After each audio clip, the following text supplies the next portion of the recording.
Our next question is a MATLAB code for implementing Z transform and inverse Z transform. To begin with, let us understand. Let us take the help use and let us write here SYMS. Let us see what does it stand for because we will be using this. So it means shortcut for constructing symbolic variables. What does it mean? We will be defining some variables in this case, right? And it is what? It is an assumption. It puts an assumption on the variables, and these assumptions can be real or positive.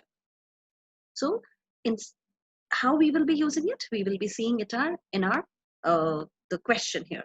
Like it is given here, SYMS is the symbolic variable x, beta, and real. That means this is my x variable and the beta variable. Both are real. Again, two more commands that we will be using here. One is the Z trans. Why? Because we will be doing the Z transform.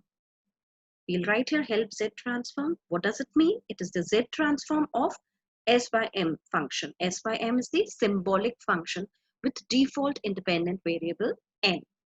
Similarly, since we will be taking the inverse Z transform also, and we have here inverse Z transform, what do we do for it? IZ transform. Let us use these functions here. So to start with, I'll define here first the variables with the symbolic. The number of variables that we require depends upon the question. I am defining here 5 variables. Why? We will see these variables. So the question that I have taken is I have to convert cos of n, and I have to take the cos of n Z transform. So I am writing here cos n and a semicolon here. Why a semicolon? Because I don't want to see these values right now. And then of this, again I'll take another variable in which these values will be stored, and Z transform and Z transform of cos n, and cos n is stored in capital X. So I'll write here capital X and enter.